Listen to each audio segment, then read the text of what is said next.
Assalamualaikum warahmatullahi wabarakatuh. Pada hari ini Ibu akan membahas materi dari pertemuan kedua, yaitu tentang konsep algoritma dan tipe data. Untuk konsep algoritma di sini akan dibahas dua buah algoritma, yaitu algoritma peubah dan algoritma pertukaran. Apa itu algoritma peubah? Adalah variabel yang nilainya bukan konstanta atau selalu berubah sesuai dengan kondisi variabel terkini. Nah, di sini algoritma peubah hanya bisa diberikan kepada variabel yang harganya bukan konstanta ya. Misalnya seperti variabel pi pada rumus lingkaran.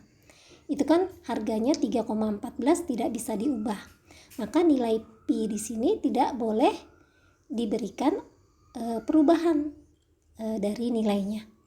Nah, untuk variabel-variabel yang nilainya tidak atau bukan merupakan konstanta, ini bisa kita rubah nilainya dengan menggunakan konsep algoritma peubah. Untuk sintaknya adalah misalnya di sini P sama dengan Q, ya, artinya yang akan dirubah variabelnya, nilai variabelnya adalah P. Jadi variabel P nilainya akan diubah berdasarkan nilai yang tersimpan pada Q. Ya, jadi kalau sudah diberikan perintah P sama dengan Q, maka nilai P akan berubah sama dengan nilai daripada Q, sementara Q-nya tetap. Nah, selain menggunakan simbol sama dengan, bisa juga kita menggunakan tanda panah di sini ya. Dengan menggunakan tanda panah, ini tanda panahnya tidak boleh terbalik ya, harus sesuai dengan harga variabel yang akan diubah. Jadi kalau P-nya yang mau dirubah berarti tanda panahnya mengarah kepada P, atau sebutkan dulu variabel yang mau diubah, baru variabel yang nilainya akan diambil. Kemudian konsep yang kedua adalah algoritma pertukaran, artinya mempertukarkan masing-masing isi variabel sedemikian sehingga nilai dari tiap variabelnya akan berubah atau bertukar. Ya, berbeda dengan algoritma peubah hanya mengubah salah satu harga dari variabel. Sementara algoritma pertukaran ini mempertukarkan semua nilai dari variabel-variabel yang ada. Untuk sintaknya sendiri tidak ada sintak yang baku ya. Ini sintaknya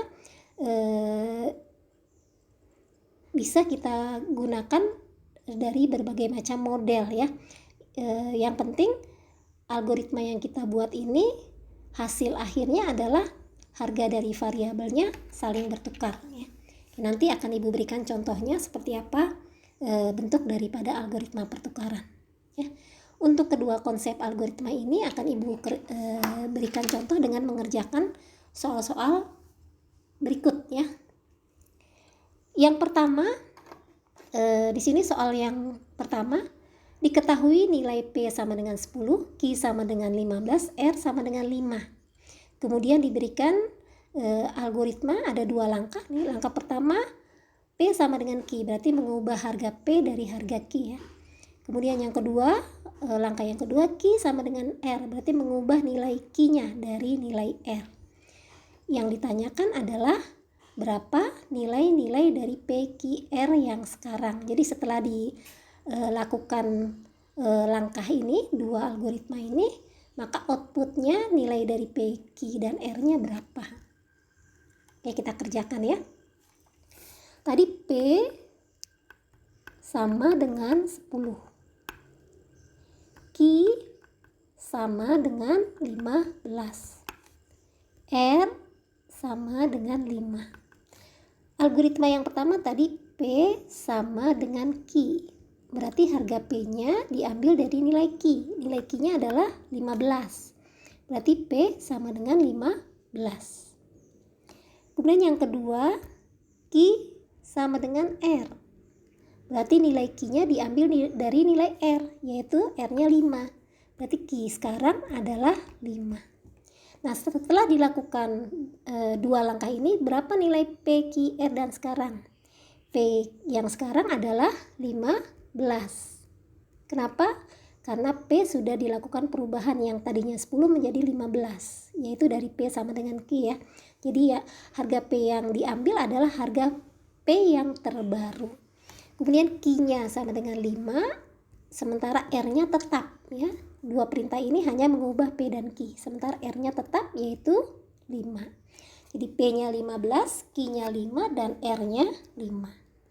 Nah, untuk soal pertama ini, contoh algoritma ini adalah contoh dari algoritma peubah ya. Soal yang kedua, diketahui algoritma yang pertama P sama dengan 11, langkah kedua P sama dengan P ditambah 1, dan langkah yang ketiga Q sama dengan P. Ditanyakan berapa nilai P dan Q setelah langkah-langkah ini dilakukan. Kita kerjakan. Tadi P, langkah pertama tadi P sama dengan 11. Ya, jadi memberikan harga kepada P yaitu sebesar 11. Kemudian P sama dengan P ditambah 1. Berarti harga P-nya ini akan diubah dengan rumus P ditambah 1. Berarti P yang lama yaitu 11 ditambah 1. Berarti P yang sekarang adalah 12. Yang terkininya P12. Langkah ketiga, jadi langkah ketiganya adalah Q sama dengan P. Sini diberikan perintah Q sama dengan P. Berarti Q-nya sama dengan P. P yang mana? P yang terkini yaitu 12. Jadi setelah dilakukan 3 langkah ini, maka nilai P-nya adalah 12 dan nilai Q-nya juga 12. Seperti itu. Nah, contoh algoritma ini juga termasuk ke dalam contoh algoritma peubah. Hanya mengubah nilai P dan Q-nya saja ya. Kemudian yang ketiga, diketahui 3 variabel peubah yaitu P, Q, dan R. Agar isi Q ditaruh di P, isi R ditaruh di Q, isi P ditaruh di R, maka bagaimana penulisan dari algoritmanya?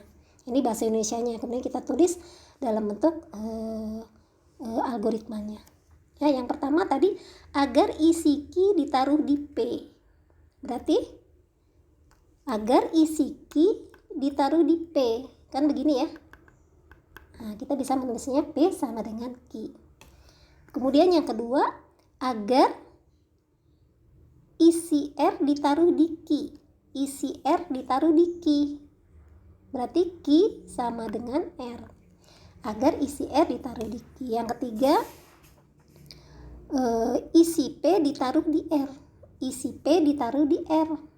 Berarti seperti ini. Isi P ditaruh di R. Artinya R sama dengan P ya.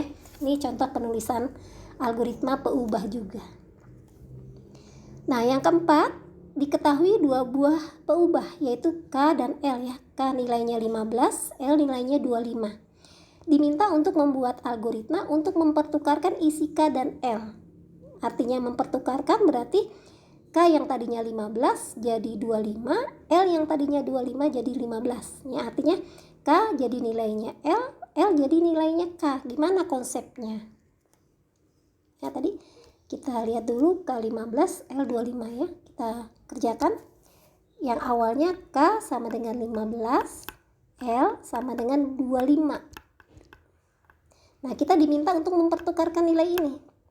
K jadi 25, L jadi 15. Coba bagaimana? Misalnya kita menggunakan konsep algoritma peubah misalnya seperti ini. Langkah pertama kita buat K sama dengan L. Ketika berapa? K sama dengan 25.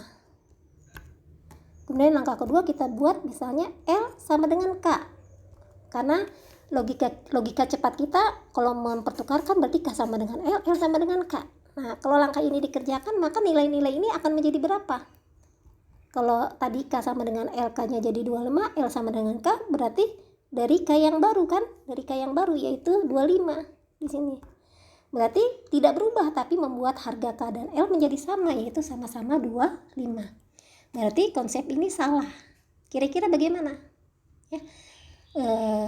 Kalau mempertukarkan langsung seperti ini tidak berhasil ya, tidak akan pernah berhasil, maka secara logika kita perlu menambahkan variabel baru sebagai bantuan untuk menampung salah satu dari nilai K ataupun L.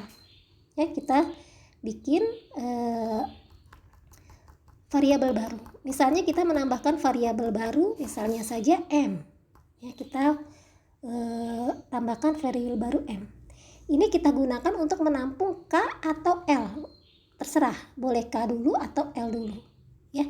Nah, yang kita pilih dimasukkan ke dalam harga M, misalnya K. Berarti M sekarang harganya sama dengan K, yaitu 15. Ya, kita sudah menyimpan harga 15 ini ke dalam M. Ya. Berarti kita tinggal mengubah misalnya saja K-nya, ya. K-nya sekarang kita ubah menjadi nilai L. Ya, berarti K sekarang menjadi 25. Nah, K sudah berubah nih, sudah jadi 25, sudah menjadi nilainya L. Nah, sekarang kita ubah nilainya L menjadi nilainya K tadi 15. Nah, 15 ini kan sudah tersimpan di dalam M, ya. Maka kita tinggal mengubah L sama dengan M. Maka L sama dengan 15. Terbukti ya, bertukar berarti K menjadi nilainya L yaitu 25 dan L menjadi nilainya M, jadi 15. Sehingga untuk mempertukarkan dua variabel ini K dan L kita membutuhkan 3 langkah, yaitu M sama dengan K, K sama dengan L, dan yang ketiga L sama dengan M. Seperti itu. Ya, nanti akan Ibu coba dengan soal yang lain. Nanti kalian coba ya, bagaimana nilai-nilai ini nanti akan bisa bertukar ya. Jadi soal yang keempat ini adalah contoh algoritma di mana algoritma ini dijalankan untuk mempertukarkan isi dari dua buah variabel yaitu K dan L ya. Jadi kita menambahkan variabel baru yaitu M untuk menampung untuk membantu agar bisa mempertukarkan isi dari dua buah variabel. Ya, sebagai logika, kenapa kita perlu menambahkan variabel baru? Misalnya saja kita punya dua buah air dalam dua buah gelas. Gelas yang pertama isinya kopi, gelas yang kedua isinya teh. Bagaimana kita bisa mempertukarkan isi dari kedua buah gelas tersebut? Kalau secara langsung kita tuangkan, maka mungkin isi dari kedua gelas tersebut akan bercampur kan ya, bahkan mungkin tumpah-tumpah gitu. Maka kita perlu gelas baru untuk menampung sementara dari salah satu isi gelas tersebut. Katakanlah gelas ketiga. Gelas pertama ditaruh di gelas ketiga. Jadi gelas pertama sudah kosong ya. Kemudian gelas kedua dituang ke gelas satu yang sudah kosong tadi. Nah, sekarang posisinya gelas kedua kosong. Maka tuang gelas ketiga ke dalam gelas kedua sehingga isi dari kedua gelas tersebut dapat saling ditukarkan tempatnya. Logikanya seperti itu.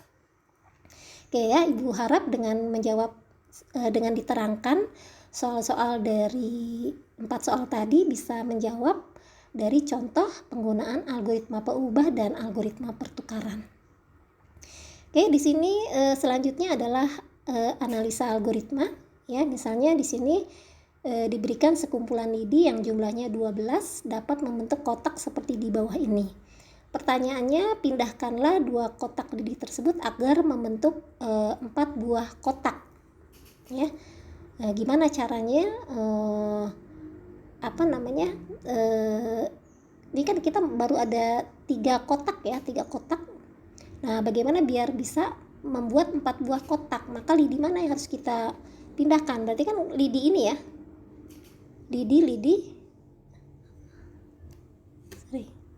berarti kita harus memindahkan lidi-lidi yang mana yang bisa kita pindahkan agar bisa membentuk 4 buah kotak ya. Nanti yang bisa menjawab silakan dijawab di diskusi WA ya. Di sini nih, ini soal diskusi Ibu yang pertama ya. Berarti nanti lidi mana yang bisa dipindahkan agar bisa membentuk 4 buah kotak.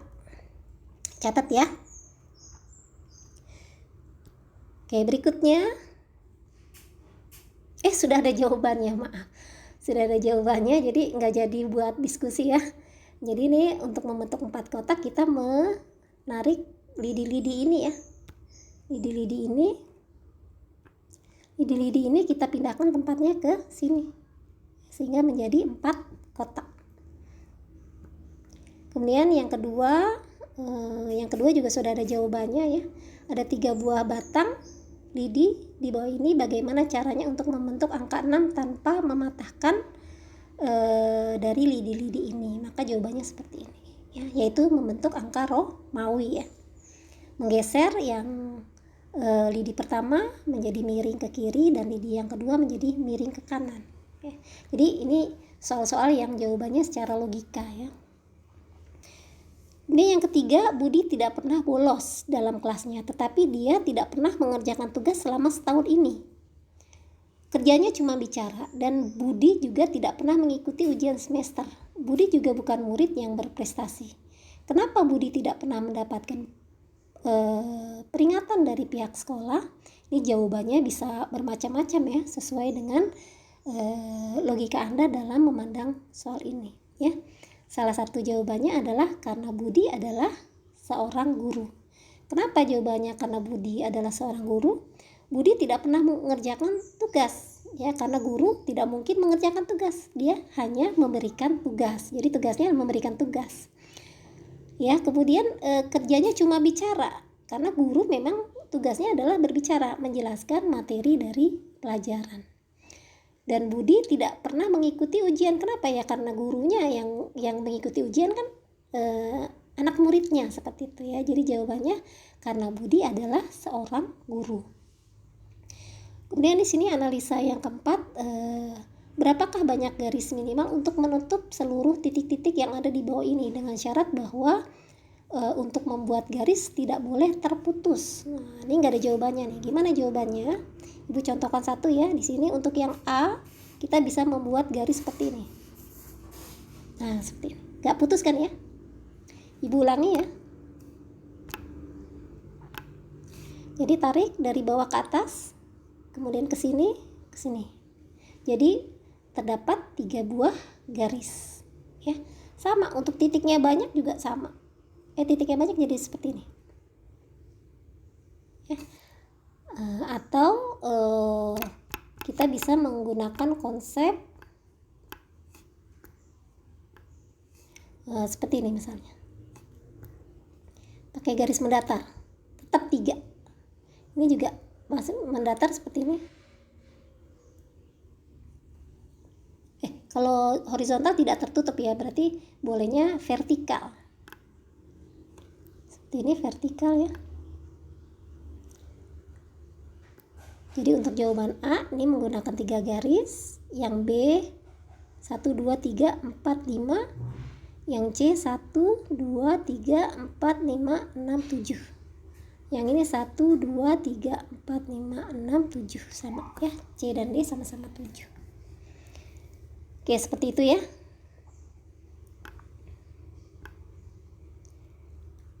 Berikutnya algoritma pertukaran isi bejana.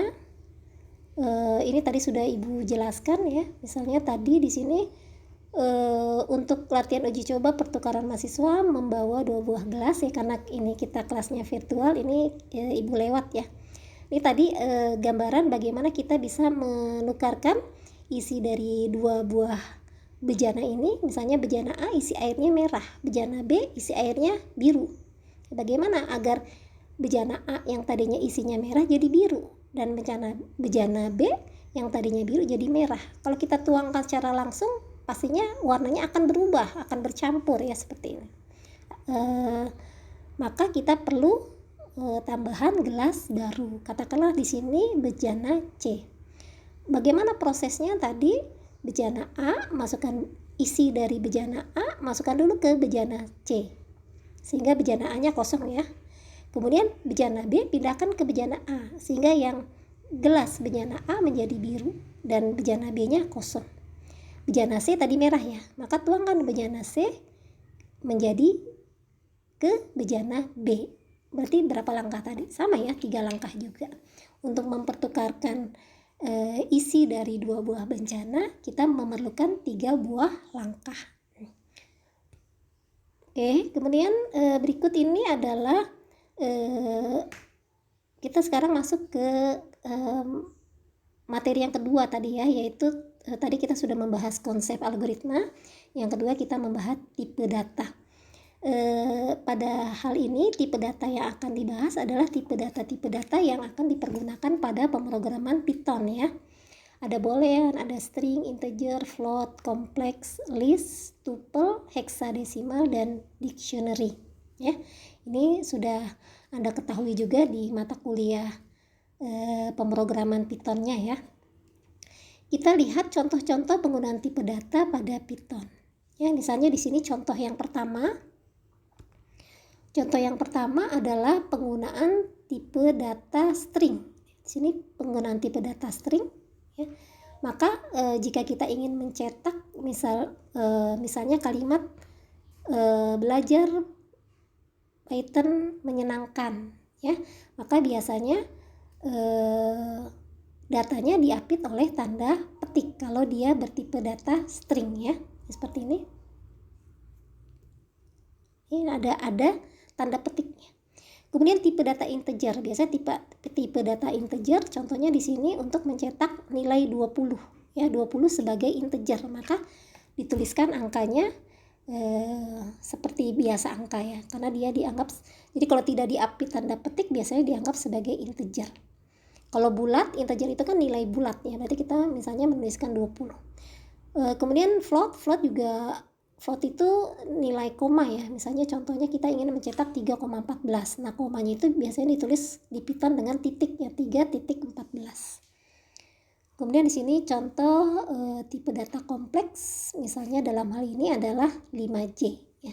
Kita tinggal menulis 5J karena J-nya itu bukan dibaca sebagai string ya, tapi dibaca sebagai misalnya indeks 5J seperti itu. Nah, kalau di running perintah-perintah ini maka tampilannya seperti ini. Ya, hasil runningnya tadi ini print true maka akan tampil true. Print belajar Python menyenangkan maka akan tampil kalimat belajar Python menyenangkan. Print 20 maka akan tampil 20, print 3,14 akan tampil 3,14, dan print 5J akan tampil 5J. Kemudian juga ada contoh tipe data listnya. Di sini contohnya tipe data listnya list pertama untuk variabel kata, listnya adalah belajar Python di kampus UPSI. Angkanya misalnya 10, 50, 100, 1000. Kemudian ada variabel campur, isi listnya adalah belajar 100, 799 true. Kemudian perintah-perintah di bawah ini adalah perintah-perintah untuk mencetak print kata, print angka, print campur. Maka akan tampil list-list dari data-data yang tersimpan dalam variabel kata. Untuk yang pertama ini kata.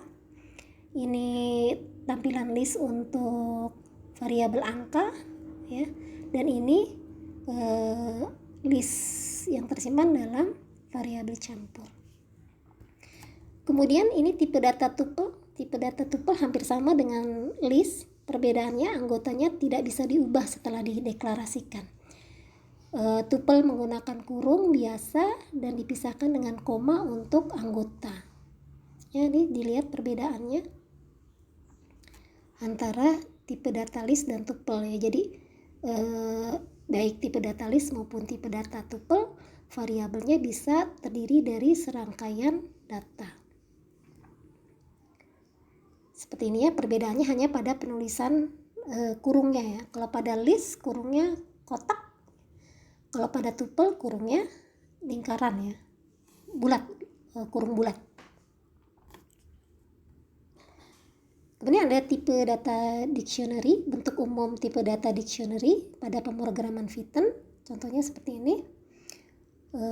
Bisa Anda lihat ya, data dictionary misalnya nama variabel yang akan disimpan ada key 1 diambil dari value 1, key 2 dari value 2, key 3 dari value 3. Maka untuk membuat dictionary-nya misalnya 1 itu belajar, 2 itu C++ Python, 3 kemudian di kampus UPSI menyenangkan, false, kemudian tahun 2021 cetak. Maka yang tampil adalah 1 belajar, 2 C++ Python, di kampus UPSI menyerah menyerah, false, pokoknya ditampil tulisan seperti ini ya. Jadi dicetak data-data dictionary yang ada di dalam variabel data.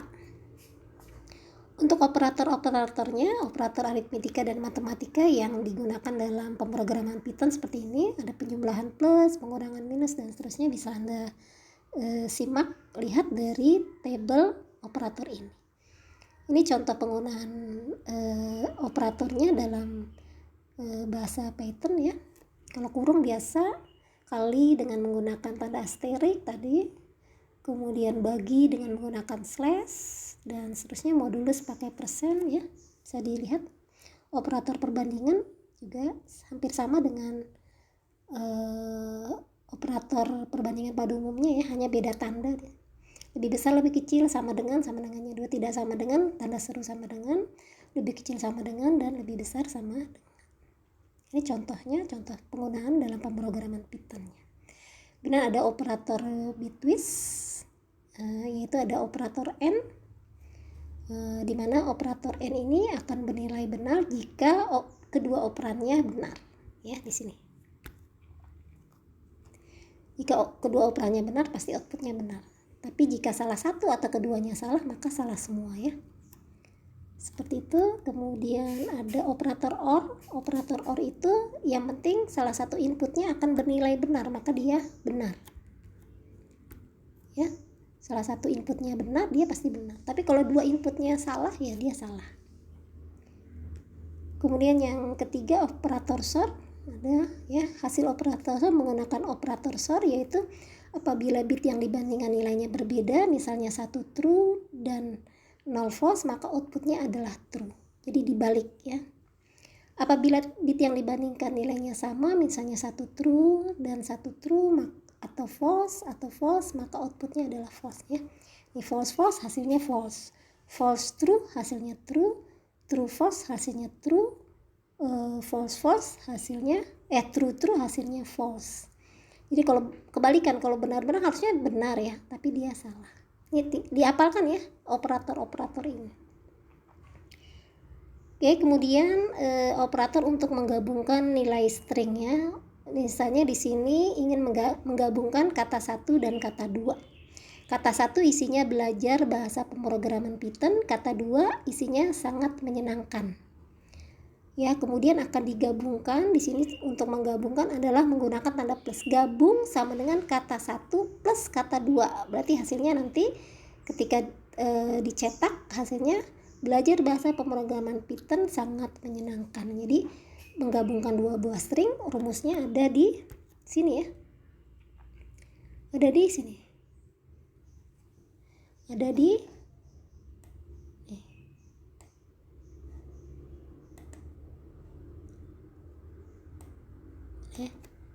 ini. Di sini nih, digabung sama dengan kata 1 ditambah kata 2. Kemudian len itu untuk menghitung jumlah karakter pada suatu string ya. Di sini jumlahnya itu di sini ya. Sini rumusnya nih. Jumlah karakter sama dengan len kata. Ya.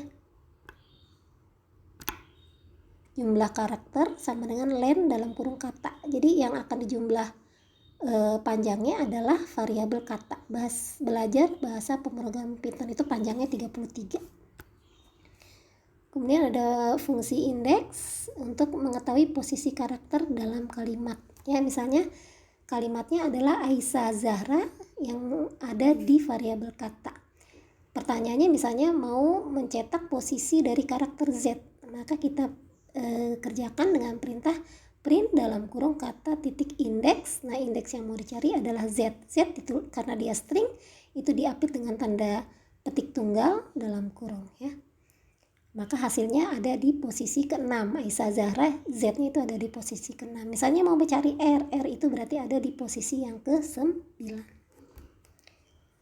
Seperti itu. Kemudian bagaimana membuat dokumentasi program ya, dimana yang dimaksud dengan dokumentasi kode program adalah bentuk hard copy dari modul program yang telah ditulis termasuk properti dari kode program tersebut. tanggal dibuat, versi, nama modul, pembuat, nomor, dan sebagainya. Ya. Tahapan-tahapan dari membuat dokumentasi program adalah yang pertama, mengidentifikasi kode programnya terlebih dahulu. Kemudian yang kedua, membuat dokumentasi program dengan memberikan penjelasan pada setiap baris program. Ya, kemudian yang ketiga, melakukan generate dokumentasi. Ini langkah-langkah untuk membuat dokumentasi kode program. Oke, ini ada 2 buah soal ya, dimana soal ini akan menjadi tugas pada pertemuan kedua ini ya, nanti akan dikumpulkan dalam waktu 1 pekan ke depan. Berarti kalau perkuliahannya hari ini Senin, berarti dikumpulkannya paling lambat Minggu ya. Di sini soal yang pertama itu diminta untuk membuatkan Python-nya ya, diminta untuk membuat program Python dari permasalahan ini. Yaitu ibu pergi ke pasar membeli telur sebanyak 5 kg untuk membuat kue. Harga 1 kg telur adalah 26.000 per kilogram.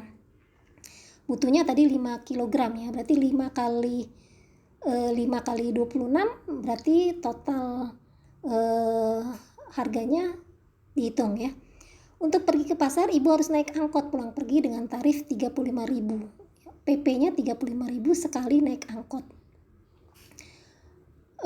Berapakah sisa uang ibu jika uang ibu membawa 200.000 tadi? 200.000 dipergunakan untuk membeli telur tadi, telur sebanyak 5 kg, dimana harga sekilonya adalah 26.000, berarti 26.000 kali 5. Nah, 200.000 dikurangi total tadi, kemudian dikurangi dengan ongkos pulang pergi sebesar 3.500 sekali naik, berarti PP 2 kali ya, 3.500 kali 2. Nah, bagaimana nih buat programnya agar output yang ditampilkan adalah sisa uang yang ibu miliki ya. Kemudian soal yang kedua di sini diminta untuk membuatkan algoritma ya. Jadi kalau soal pertama membuatkan program, soal yang kedua membuatkan algoritmanya ya. Pada minggu yang lalu ibu sudah menjelaskan algoritma dalam bentuk bahasa Pesudukot. Jadi nanti disusun dalam bentuk bahasa Pesudukot ya, bahasa sehari-hari, bahasa sehari-hari yang jelas, atau bisa juga menggunakan Pesudukot dalam bentuk statement-statement program, namun tidak perlu menggunakan penulisan yang menggunakan sintak ya, seperti itu, atau kita sepakati saja menggunakan bahasa Indonesia ya. Di sini soalnya adalah seorang pedagang mangga menjual dagangannya yang setiap kilogram mangga dihargai dengan harga tertentu. Setiap pembeli membayar harga mangga yang dibeli berdasarkan berat. Nah, tentukan algoritma pedagang untuk menentukan harga yang harus dibeli ya. Jadi identifikasi masalahnya, inputnya itu adalah harga per kilogram dan beratnya ya. Kemudian outputnya berapa harga yang harus dibayar. Ini disusun dalam bentuk algoritma ya. Jadi ya soal cerita pertama dalam bentuk program sudah jadi codingnya, hasil layoutnya nanti seperti apa di screenshot. Kalau soal yang kedua, Anda boleh menulis dalam Word ya, diketik langkah-langkah untuk solusi dari permasalahan cerita kedua ini seperti apa. Oke, itu aja untuk tugas pertemuan kedua ya, waktunya 1 minggu. Jika nanti ada pertanyaan dari materi yang ibu sampaikan pada pertemuan kedua ini, bisa disampaikan dalam WA grupnya atau di forum diskusi MyBase ya. Demikian yang dapat ibu sampaikan dari materi hari ini. Wassalamualaikum warahmatullahi wabarakatuh.